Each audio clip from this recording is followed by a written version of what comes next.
Hi there, welcome to No Nonsense Whiskey. My name is Bimber, and on today's episode we're going to be checking out some more English whiskey in the form of Bimber Peated Cask. Now, this has actually been out for a while now. I picked this up last year when it first came out, and I've been kind of delaying covering it. Not because I don't like it, because as you'll find as I go through, I actually love this stuff. But mainly other things have kind of trumped it in the line because it's just been not available. It was pretty much sold out as soon as it was released, as most of the Bimber releases are. So I haven't covered it because you guys can't get hold of it anyway, pretty much.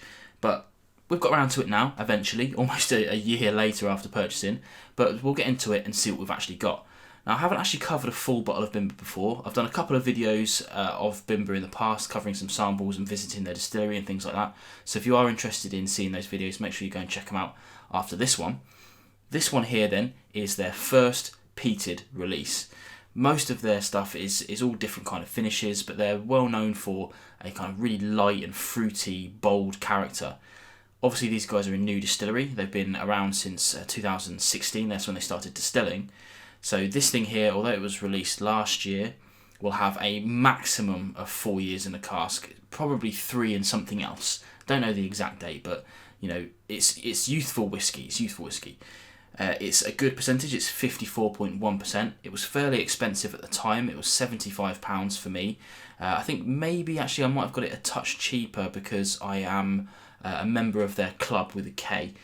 Which is a paid-for membership. It's like something like 40 quid and you get access to bottles a little bit earlier before they go out. Not that it matters because these things tend to sell out really quickly. Bimber is one of those distilleries that's really made a name for itself over the last couple of years, and their new releases just disappear almost immediately. So much so that after I picked this one up last year, I haven't been able to get hold of any others since. Just one of those things. Now, as I mentioned, the distillery is fairly small. It's situated in London. It's really just a tiny little room almost, very small. I would definitely recommend going to check it out and checking out my video on it to see just how small it is. As such, these things come in really limited releases. This one's something like 1,700 bottles total released, and off it went. Now, it's called Peated Cask, but it's actually a peated finish. It's actually very transparent. If I show you the bottle here, all of the details are on the back here. It's first fill bourbon barrels to start with, and then finished in quarter casks, which is all things that we like. Natural coloured, non-chill filtered, all things that we like to hear. Now, let's get into the actual whiskey and see if it's really worth that money we paid, and is it worth the kind of extra money that you're paying on top of that now? Because this thing's going for like £200 on some websites, probably a bit cheaper in others. If you haven't got it to start with, then you'd be looking at those sort of prices. But let's check out the glass and see what we've got. We don't mind talking about the colour. Obviously, as I mentioned, this is like 3 years old, so as you can see, the colour on that is pretty damn good. That's the first fill bourbon barrels coming into play. I imagine that the quarter casks, they probably didn't use tired old casks, but these things would have had obviously peated whiskey in them before, so they're going to be refill casks is the definition of that. Let's get onto the nose and see what we've got. Now, obviously, this is a peated cask, so we are getting some smoke off of this, but it's a really kind of light and delicate smoke. It's actually, I would say, it's not even the prevalent kind of flavour that's coming out of the nose on this. For me, I get a lot of tropical fruits, heaps of vanillas on this. It's really fruity, and then obviously those smoky elements at the back. Now, although it's called peated cask, I want to kind of impress on you all that it's more of a smoky character than a peaty character. I kind of characterise that as a more of an earthy, vegetal kind of thing, whereas a smoky tends to be just a little bit, it can be ashy, but this one isn't very ashy. It's that kind of like next to a bonfire smoke as it's kind of roaring, that kind of like heat and smoke and that sort of thing. Lovely, lovely. Let's get onto the palate and see what we've got.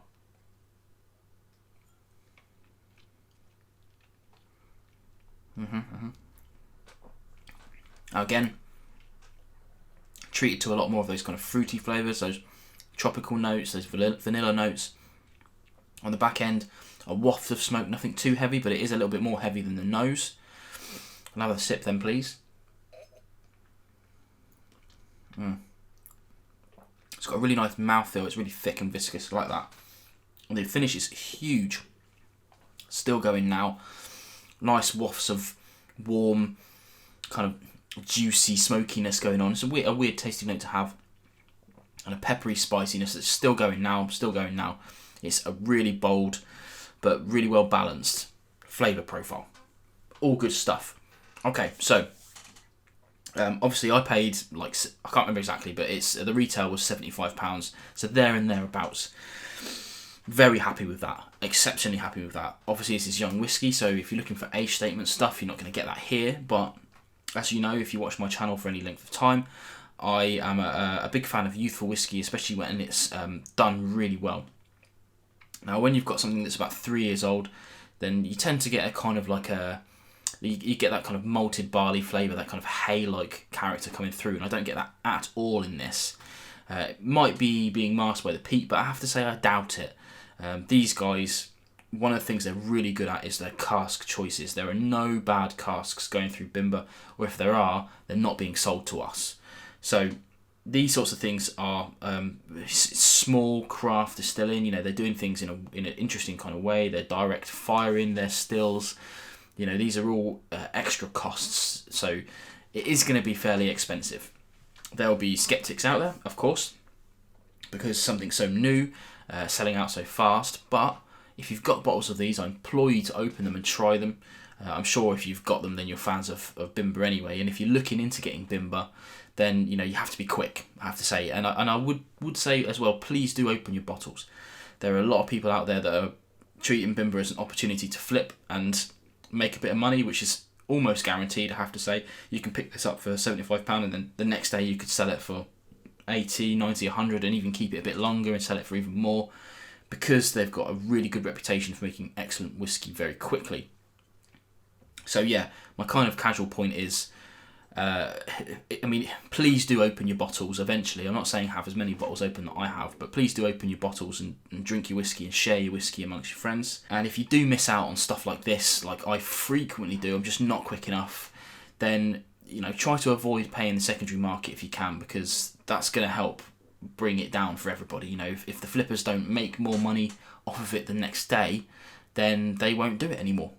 That's just a simple fact, unfortunately. But yeah, I have to say, going a bit of it off topic there, Bimber, really exciting, really worth keeping your eye on. If you can get hold of a bottle, then I think you're going to be impressed. They do lots of different stuff like Oloroso casks, port casks, that sort of thing. So if there's a specific flavour profile that really suits your palate, like for me, peated, then it's a bit of a no-brainer. Make sure you get hold of them and you can see what they're doing.